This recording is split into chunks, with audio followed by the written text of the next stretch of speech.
Good morning and welcome to FSC Fieldwork Live 2020. It's wonderful to have you here joining us for this live session on relationships in an ecosystem. We did have a few technical issues earlier, but hopefully it's clear and you can all see and hear me now. So we're going to make a start with the session.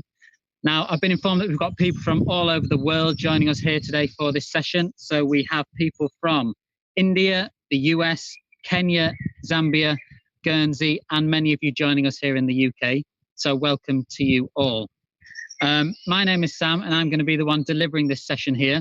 We've also got Kira behind the camera and many other people working in a backroom team to make sure that the session runs smoothly. I do have a few shout outs, those of you that have been letting us know that you're here with us for the session. So we have a big thank you to science staff at Greenhill School in Tenby for working hard in unusual times. Hello to all the Year 8 students at Newcastle under Lyme in Staffordshire from Mrs. Martin, Miss Galvin and Dr. Pepper. I think that is the best teacher name ever, Dr. Pepper. We've got Year 7 Science at Hove Park School, welcome to you.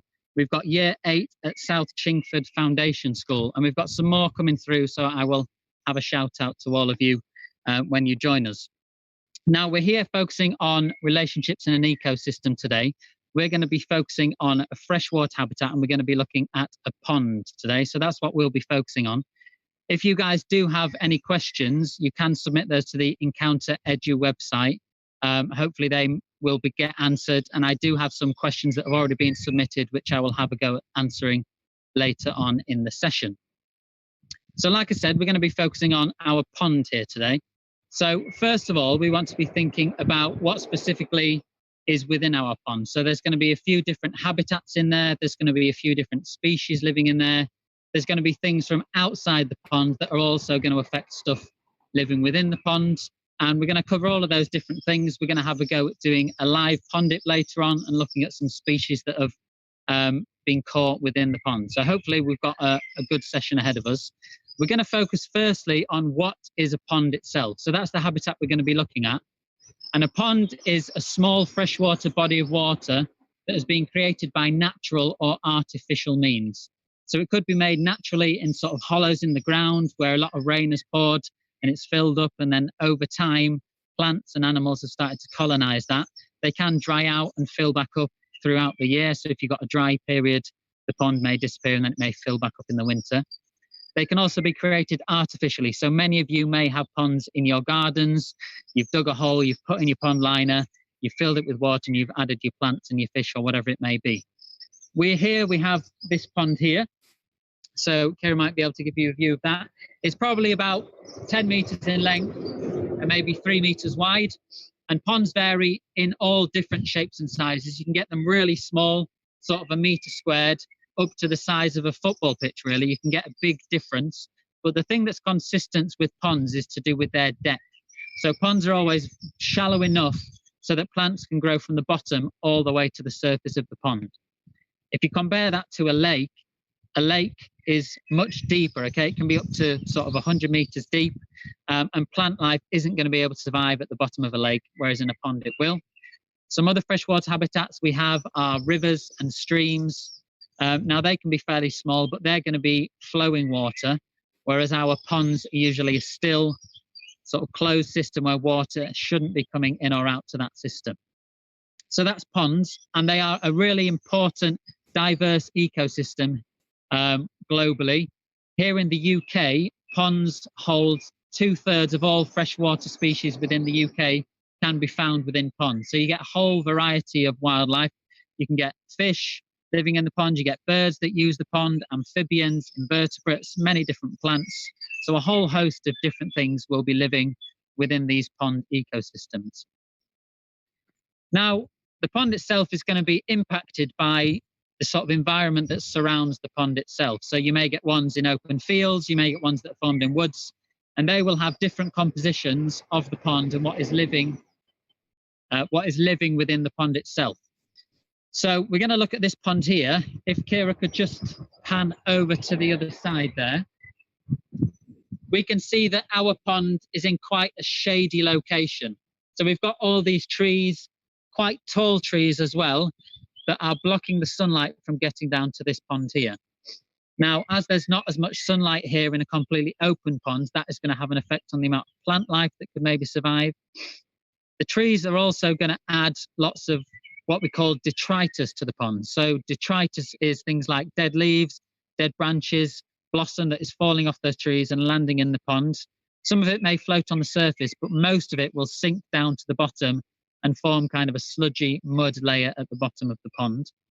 So the trees are going to have an impact. Another thing that's going to impact is humans and the human environment around the pond location. So where we are here today, we're on site at the Field Study Centre, and we have people, it's generally quite busy around here, so that might add litter to the pond. We've got a road just here and a much busier road on this side as well, so that could potentially mean petrol or oil may be able to leach into the pond, and that's going to affect sort of the nutrient balance that would naturally occur within this pond. The last thing that we have here is, again, Kira, if you can just point over this way. Over here, at this location, let's try and match that up. Here, okay, we have a little stream that flows into the pond here. And that stream flows down from the valley side, and it comes through some agricultural land. So thinking about farmers' fields. And if those farmers up there are using pesticides or fertilizers to help enhance their crop yield, and that those pollutants are going to get into that water system, then it's going to flow down into our pond here. That excessive amount of nutrients and pollutants added to the pond is going to have a knock-on effect. So we've talked about three main things there: shade, detritus, and human impacts. And we're going to go into a bit more detail about how they're going to impact the pond now. So the shade, we said, less sunlight is going to enter the pond. That is going to affect the amount of productivity that is occurring within our ponds. Now, that's to do with the energy transfer from one animal to the next and how that energy is getting into the pond. So our plants are going to be our primary producers.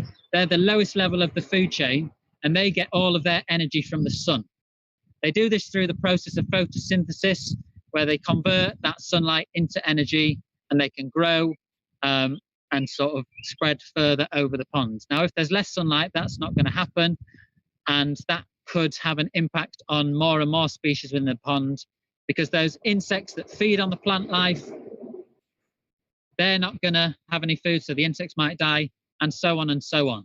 That's quite an extreme if there's no light at all. We do still have light entering this pond, so we do still have plant growing, but it's just going to be a lower amount. We then talked about the detritus. So the detritus, that leaf litter, those dead branches getting into the pond, they're a good and a bad thing, okay? There's a bit of a balance. You want those in the pond because they are a food source for certain species. So they'll sink down to the bottom, and then we get a group of feeding animals called detritivores. So they will feed on this dead matter. Things like snails that live on the bottom surface, they will eat these rotten branches and this leaf litter, and that will add energy into the ecosystem. Okay, so it can be a positive thing.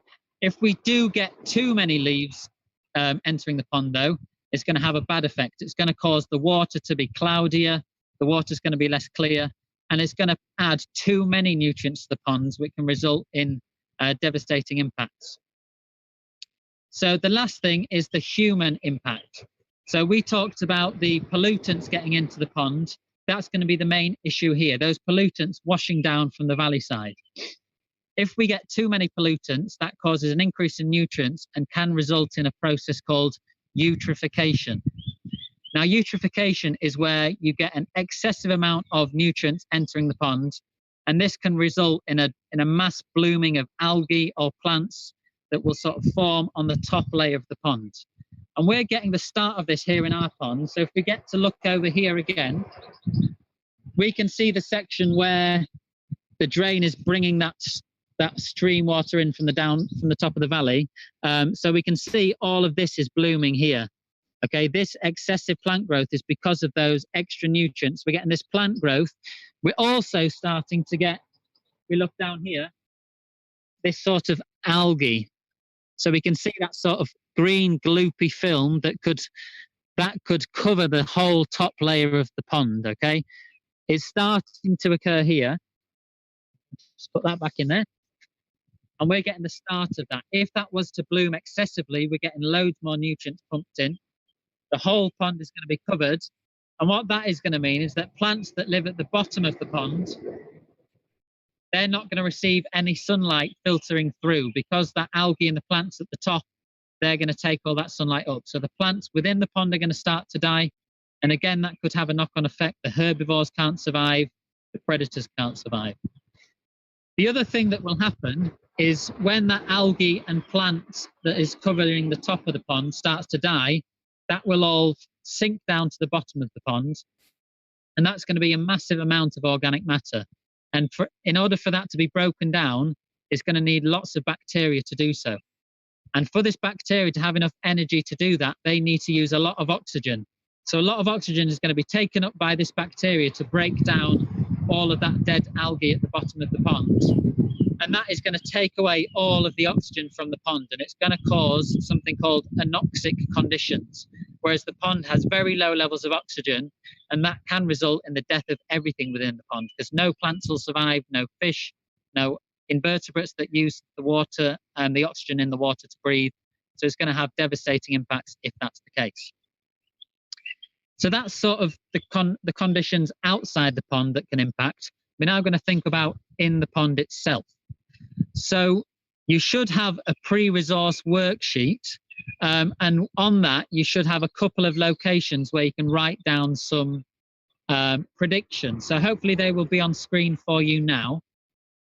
And these two sheets talk about the different predictions that you can make. So thinking about how the abiotic factors and how the species we find are going to differ in different microhabitats. So we're going to talk through these microhabitats now. You can have a go at making some predictions now as well if you wish. So those three main microhabitats that we have are, we have our mud at the bottom of the pond. We then have our plant life, which is growing sort of through the entire water column from the ground up to the surface. And then we then have the open water as well, which is just where we've got this pond, but there's no plants growing in it, and it's just open water column. So the abiotic factors, they are our non-living or environmental factors, things like temperature, pH levels, sunlight availability. That is going to differ in each microhabitat, and that is going to affect what species live in each of those habitats. So if we think about our pond, that's going to be down at the bottom. That's going to be probably the coldest and the darkest location, because the sunlight isn't getting all the way down. It's being blocked by shade of trees or plants within the water column. So it's going to be cold and dark. We've also got the detritus down there. So you've got all of that dead leaf litter. Okay, that can be a food source for those detritivores. So you might get detritivores living down there, things like snails, smaller insects that might prefer that microhabitat to the others. We then have the plants themselves. So the plants are going to be a food source for herbivores. So again, things like insects, they will feed on the plants. They may suck the juices out of the algae or the plants themselves. The plants will also act as a bit of shelter. Okay, so it can be a place where they can hide from predators. This could also be down at the bottom of the pond as well, where there's leaf litter and branches where they can hide and be safe from those predators. The last thing is the open water. So that's going to be where you'll find your bigger, larger predators. So you might get your fish, your larger predatory nymphs that will swim through that water column and aim to feed on any smaller animals that they can find. That's probably going to be the warmest location because it's open water. They're going to get more sunlight in there, the highest light levels. And they're also, if there's a bit of moving water, it's going to be the fastest running water within the pond if they're getting a bit of flow of water. So that's the microhabitats that we've got within our pond here. We've also talked about the external pond life. We now want to see what we can actually find within the pond itself. So we're going to head over to our pond dipping platform, talk through how we do a live pond dip, do that and have a look at what we've caught. Okay, so we'll move over this way here. I'll also just take a look and see some more shout outs that have been sent in. So we've got a shout out to all of Year 8 from Newman Catholic School. Mrs. Nicol, Mr. Riddick, Mr. Munro, and Mrs. Orton are super proud of all the amazing work you've been submitting during lockdown. We've got a big thank you from all the science staff at Greenhill School, to to all the students at Green Hill School in Tenby. Good morning to Year 8 and Year 9 at Joseph's College in Ipswich.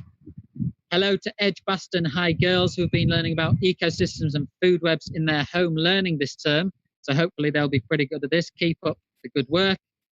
And a shout out to all our hardworking Year 8 students at Ursuline High School. So welcome to all of you. Hopefully you're enjoying the session. We'll move on to our pond dip now. So, before you go ahead and actually do your pond dip, you need to think about the health and safety of yourself before you go and do it, okay? Because it is obviously water, and water can be quite dangerous in a few different ways. So I've got some top health and safety considerations that I always think about before I do a pond dip. So firstly, I need to think about where I'm going to locate myself for this pond dip. So I want a good solid surface that is not going to mean I'm going to slip in. So we're fortunate here to have this nice wooden platform that's got some metal grating on top, which means that it's not a slippy surface and it's nice and solid as well. So I can make perching and do my pond dip off here.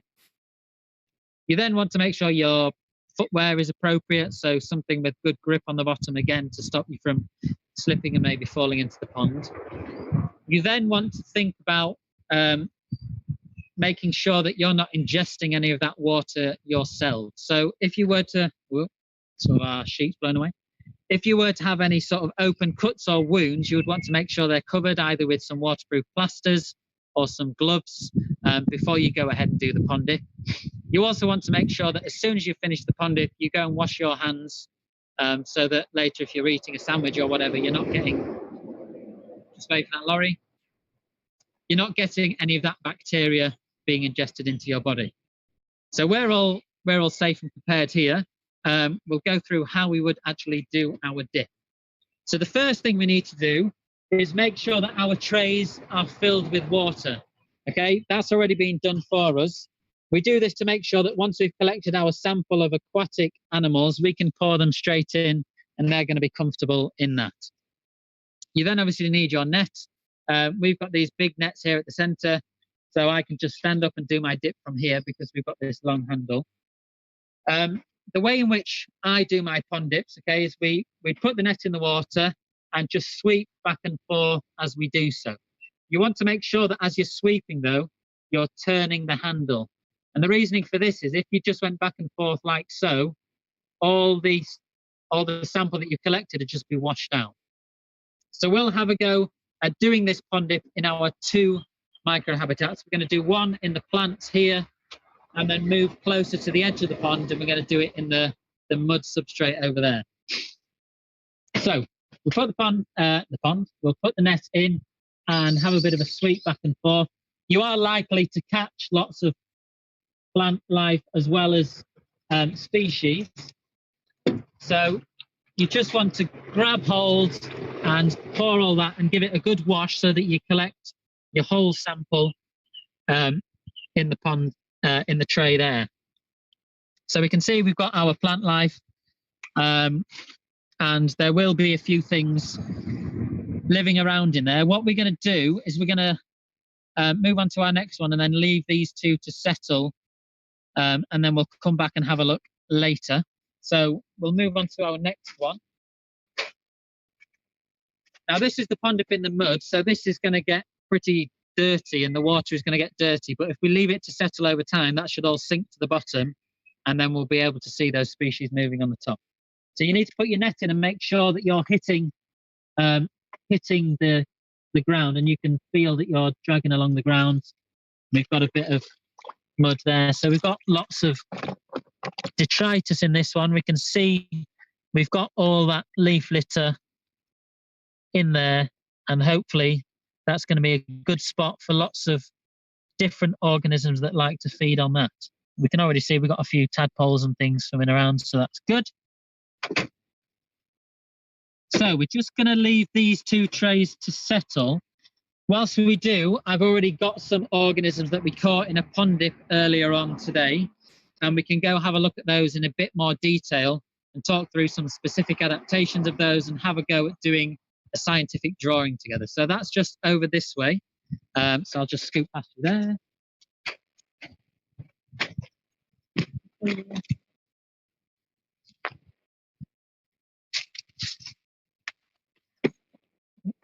Just grab this. Okay, lovely. You just stand up or sit down. So I caught two particularly interesting species in a pond dip I did this morning, and we've collected those and put these in these tubs here. So we have another worksheet that you guys can work through now. Okay, this is your student worksheet that goes along with the session, and on that we've got species A and species B, and then a few different categories that you can fill in. So hopefully that should be on screen for you guys now. And you can see that we'll work through those. We'll have a go at looking at some of their adaptations, have a go at talking through their size and various things. So we will start doing that now with our species A.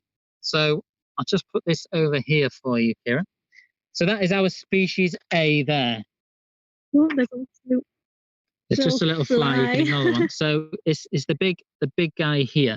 So hopefully you can see him clearly on screen. And in order to try and identify this little beastie, we need to think about a few key things. So first of all, we want to know about the size. So this guy's quite a big guy for a pond creature.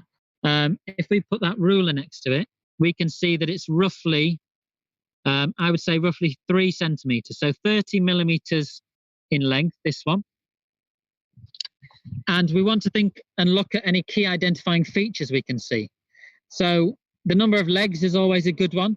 So we can see that it's got 3 legs on both sides. So it's got a total of 6 legs. Look at him. He's perfectly putting those out there for us. Thank you very much. So we can see 6 legs. We can also see on the back of its body, it's got these short spiky tails. So this guy has got 3 short tails at the end of its body.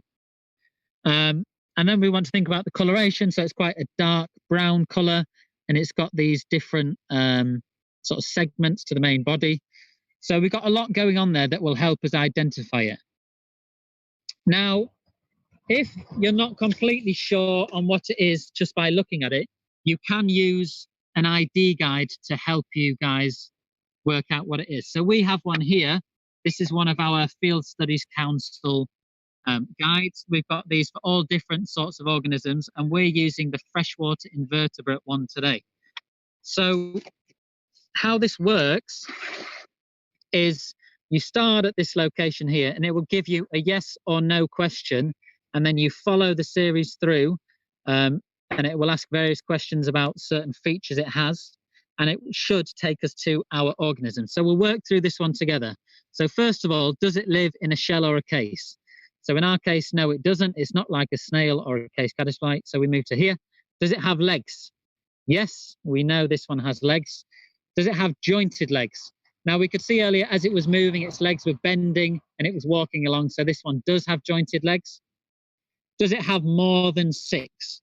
So ours had exactly 6, so it would be no for that. Does it have 1 or more tails? So we could see those 3 short spiky tails at the end of its body. So yes, it does. Does it have more than 1 tail? Yes, it does. Does it have 2 tails? In this case, no, it doesn't. Are the tails longer than the width of the body? So as ours were only short and spiky, okay, they didn't really stand out. We're going to say no for that one. And that takes us to here, to dragonfly nymphs. And if we look at this image here and compare that to the live picture we saw a few seconds ago, we can see that, oh yeah, we could maybe put that next to it so we can compare the live shot to that picture. It's on its side now. And we can see that that is a dragonfly nymph that we've got in our container. Now, dragonfly nymphs are pretty unique individuals, and they've got some specific adaptations and ways in which they can survive. Now, we have a short video, which is an underwater video, which will show you a couple of cool things about dragonfly nymphs. At the end of this video, it does show a dragonfly nymph being a natural predator and feeding on some prey, just so that you're aware. So we'll go through this video now and hopefully just talk you through what you can see on screen.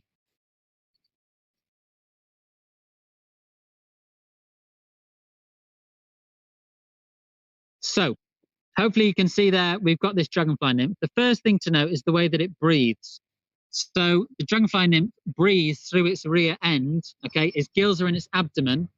And the way that it uses this water, breathing, is by sort of shooting it like a jet out of its rear end. So you can see there, it shoots the water out and kind of just flies and glides through the air. So they move in a really interesting way.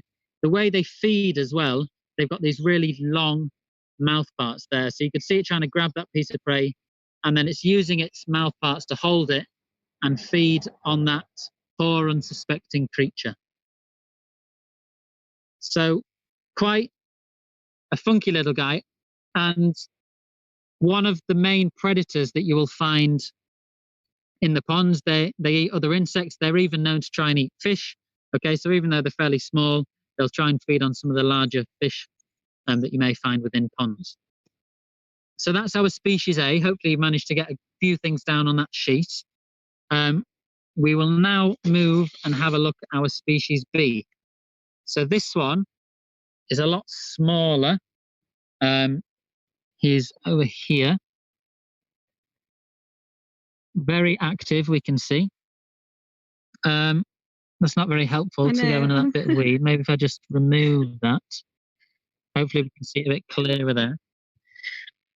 So this one is obviously a lot smaller. So we'd say it's even less than a centimetre, maybe 5 millimetres I'd put for that one, for the size of it. So much smaller creature. But it's quite unique in how it looks. Okay, we can see the big main body, and then it's got these two legs that stick out. If we just give him a little, ask him to move nicely. Yeah, we can see that it uses those big legs to push through and swim through the water. So it's quite a unique creature. If we want to think about identifying it, we can use our guide again to do so. So we will work through that again together. So first thing again, we'll start at the beginning. Does it live in a case or shell? No for that one. Does it have legs? So yes, it does. It's got those long kind of oar-like legs, which it uses to push itself through the water. Does it have jointed legs? Yes, we could see that they were bending and pushing it along. Does it have more than 6 legs? So this has exactly 6 legs. When it's swimming through the water, sometimes you can only see its 4 back legs. Its 2 front legs are very short and they keep it under their body a lot of the time, so it's difficult to see. But I can tell you guys that they do have 6 legs. Does it have 1 or more tails? So in this case, our creature does not have any tails. So we move up to this one. Does it run or skate on the surface of the water? So we've seen it swimming around under the water, so no, it doesn't. Can you see body segments on the back of its abdomen? So like when we had the dragonfly nymph, we could clearly see those body segments. On this one, it just looks like one smooth body, really. So the answer for that is no. Do wings overlay diagonally? So on its back, we can see that it's got some wing cases, and in this case, they do diagonally overlap, so that will be a yes. Last question, does it swim on its back? So ours swims on its front, so no, it does not. And that takes us to our lesser water boatman. So we can see that guy there. You'll be able to see it next to it. Yeah, we probably won't be able to compare them, but we can see. Oh, there we go. Oh, they're playing ball really well today, these guys. Who said don't work with animals on live TV? So perfect, we can see it there. Obviously it's a lot smaller, but it does work, look like this lesser water boatman. Now, with that lesser water boatman, I think it's quite a distinguishable animal. You can see that its features stand out. So what we are going to have a go at doing now is we're going to do a scientific drawing of that lesser water boatman. If time's allowing, I think we're all right for time. We'll go for it.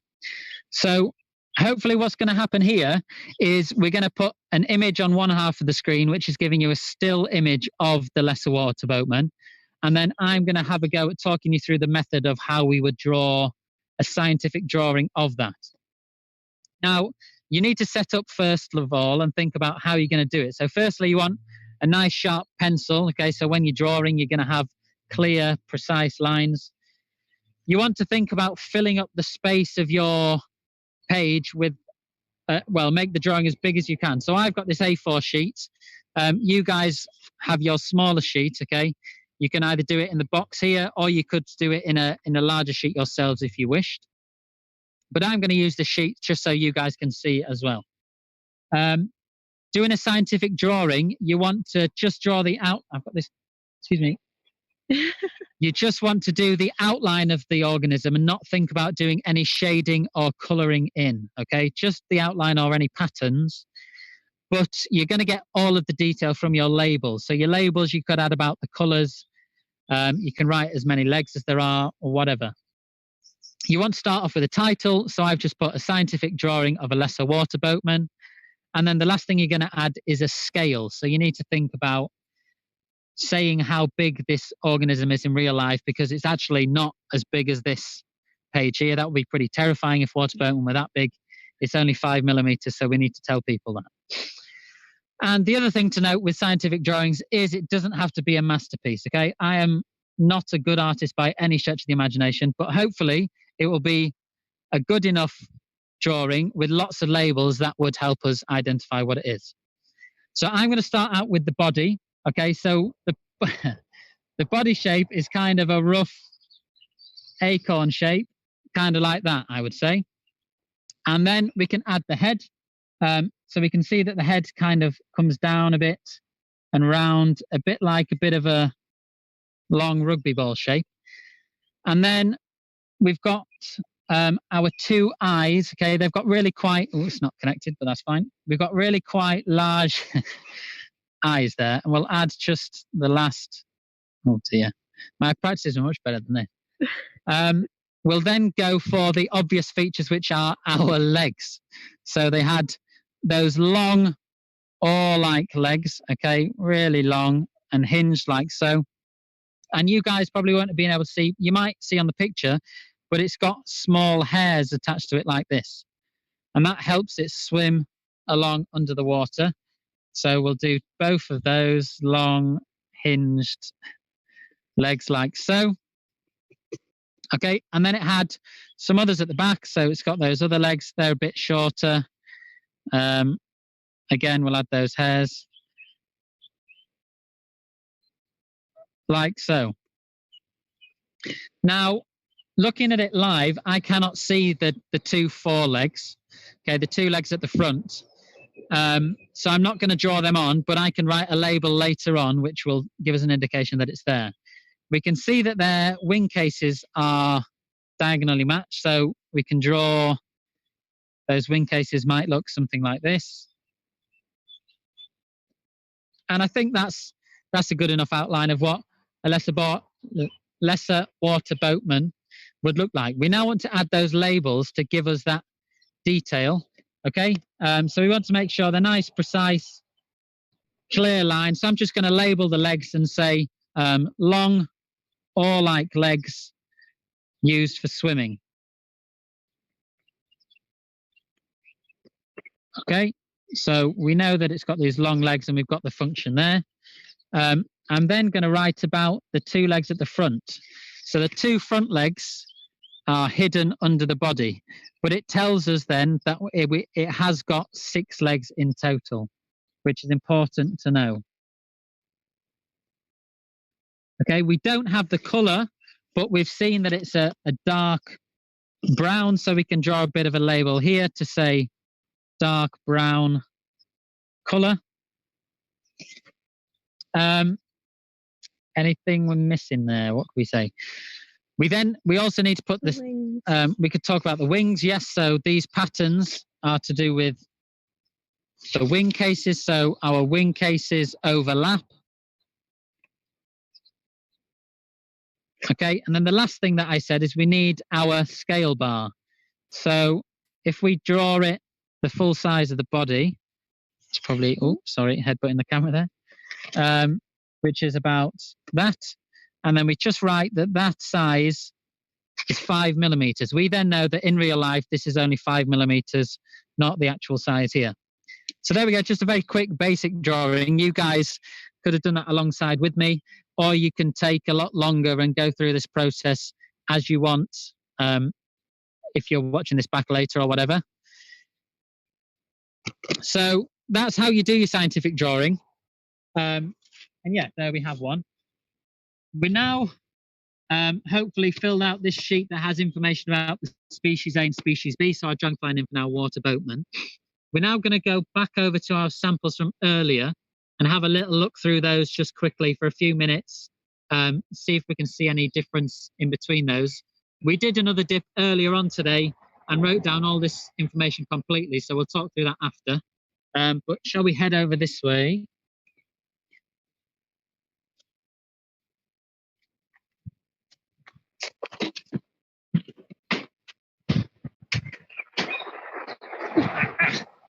So I've got my main sample here. I then have this little paint palette here. Now this can be useful just to separate the different species into different sections, so we can have different ones in each. I'll maybe just catch a couple of things that we can look at live. So we've got a species of snail here. Maybe if you just stay here, yeah. So we got one snail there. We do have two types of snail, so I'll catch the other one for you. So we've got our two types of snail there. We've got our ram's horn snail, as it looks a bit like a ram's horn, and we have our pond snail here. So we can see the difference in the shape of the shell there. So two types of snail. What else can we see? We've got a lot of plant life. So what you can do is if your plant's covering up and you can't see everything, just give it a wash like so, and then you can just place that back into the pond itself, and it just gives you a bit more space to be able to see what's going on. We'll try and catch something more to look at. So we've got another little critter here. He's very small, you might be able to see it. This is a type of, oh, we got two things in there. We've got this here, which is a type of nymph. This one's got three tails. So a lot of the time our three-tailed nymphs are mayflies, and then we have stoneflies which have two tails. And then we've got this other tiny thing here. That is something called a water flea. Okay, so a couple of smaller things there. Oh, we've got another big one here that I'll just catch quickly. Okay, you can see that there. Okay, that's something called a freshwater hoglouse. So it looks a bit like maybe a woodlouse that you'd find on land. So a few things there. We won't spend too long. We'll move. Oh, we've got another. Sorry, we do have another exciting thing to look at. This guy here. So this guy again looks like a big predator sort of thing. So this is a type of beetle larvae, I believe. So quite cool guy there. You get beetle larvae and also damselfly larvae, which both look very similar. I'm not quite sure which one it is, but it's one of those two. But yeah, quite a cool beastie. So we'll move on to our next one and see if we get any difference in what we catch in the two. So the first thing we can see a lot of here is these. So I'm sure a lot of us know what these are here. So this is our tadpole. Okay, they'll be turning into frogs in the next month or so. And we've got a lot of those in here. I'd say probably about 10, 15. We've then got this little creature. Okay, so that in there, that is a freshwater shrimp. Okay, now freshwater shrimps will usually be found at the bottom of ponds because they will generally hide down there and feed on all the dead leaf litter, etc. And they'll know that they'll be nice and safe rather than swimming around in the open water. You'll usually find them in streams rather than still ponds, so they might have come downstream and entered the pond that way. And I think that's probably about it. Looking at the sort of leaf litter we have lots of, you get things like your chestnuts and all this leaf litter that will just sunk down to the bottom of the pond, which is great food source for some animals and habitats for others. But you don't want it to build up too much, because if that just dirties up the whole pond, then it's not going to be too healthy. So that's having a look at what we caught in the dip. What we did earlier was we had chance to look at all of the species we had in our 2 trays when we did our pond dips then, and compared the plants and the mud. So I've just written those down on this whiteboard here. So we've got our different species we found in each. And for the ones where we had a lot of them, I've just written the number down. So we had the 2 types of snail like we just caught. We had a lot in the dip earlier though. The water flea we had, the mayflies we had. A back swimmer is very similar to a water boatman. The dragonfly nymph was also caught in the plants here. Then in the mud, the tadpoles was the main thing. Some hoglouse, water boatman. So what we can see from this is that our plant microhabitat had the greater species richness. So I'll just wait for that lorry to go. So it had the greater species richness. So more different species were caught in the plants than the mud. We also had more individuals, okay? So we had 20 of each of these few species, whereas we caught lesser things in the dip earlier. It's hard to judge what a pond is actually like just from doing one pond dip, okay? This was only one taken at one time. It could vary, but it gives us a good indication as to where we might find more species throughout the whole pond. So I'm just going to put him back in there. They're quite active creatures, and keeping them in a small little container like that probably isn't very fair. So we'll make sure that after we've done our dip, we release these as soon as possible, just so they're back in their pond and happy. It's not fair to keep them in a smaller tray for a long period of time. So that's it for our live sort of pond dip session. As I said, some people have sent in some pre-submitted questions, and I have a few of those down here. So we'll see if I can answer some of those for you now. So Sue Riding from Keswick School asked, how could we use information about the animals in the pond to assess how clean the water is? So that's a great question. Ponds and rivers can normally, the animals that live within it can indicate the levels of pollution. And this is done using something called a biotic index. And if you find, say, a mayfly within a pond, that suggests it's quite healthy and clean because they're given a high score. So you get 0 being very polluted to 10 being a clean, healthy pond. And those different species will be attributed a different value. And from that index, you can work out how healthy a body of water is. And those indexes are online if you'd like to have a look. And maybe you're interested in looking at your own ponds and working out how clean they are. Have a look at a biotic index and see what species you have, and that will tell you that. So good question there. We then have a question from a C. Everly from Edgbaston High School for Girls, who has asked, what impact does flooding have on ecosystems like the pond you are working at now? So the main, depending on the severity of the flooding, it will depend how severely affected the pond is. The main thing is that it's going to wash extra stuff into the pond. So that could be sediment and substrate, large branches, lots of mud that has washed down from elsewhere. It could also bring in lots of those external nutrients and pollutants, which could cause blooming in the water, like we talked about with that eutrophication. If it's so strong, it could just wash and take a lot of the life that is already in the pond and wash it further away. But flooding is going to have a bit of an impact. The ponds will respond to that quite quickly after the event. They'll get back to their natural ways. But yeah, it will have a big impact. And the same with the opposite effect.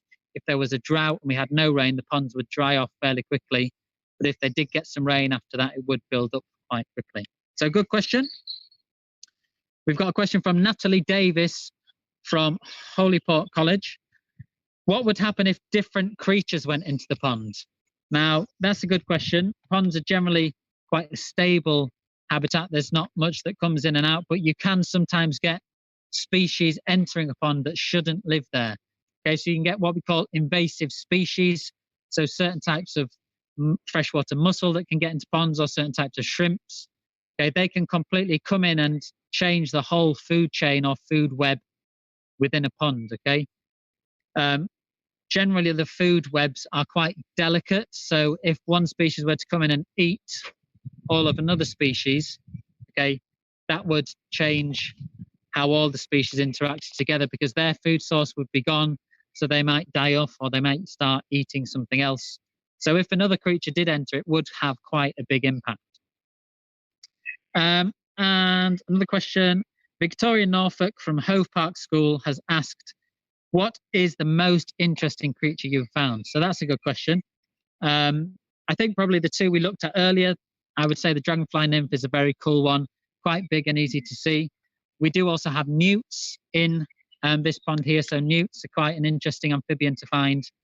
If you have a great crested newt, they are a protected species, so they're quite a rare species to find. And if you find them in your pond, you need to let people know, because they're so endangered. They need to be protected and looked after.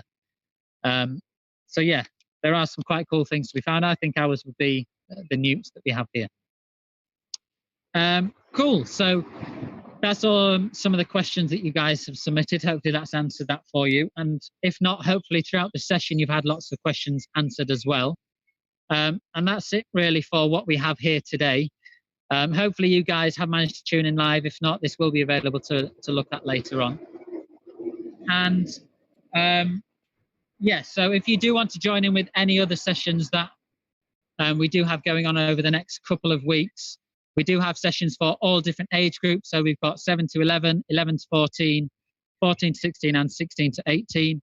And you can still register for those sessions. They're going on until Friday, which is our last one. We also have the teacher webinars, which start this afternoon. So for teachers that are interested in thinking about working further from the session, so how can you continue the studies after the session, we've got those webinars starting this afternoon.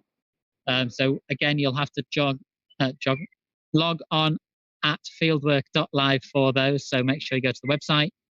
Yeah, and that's it. So any feedback again would be useful for us guys to know.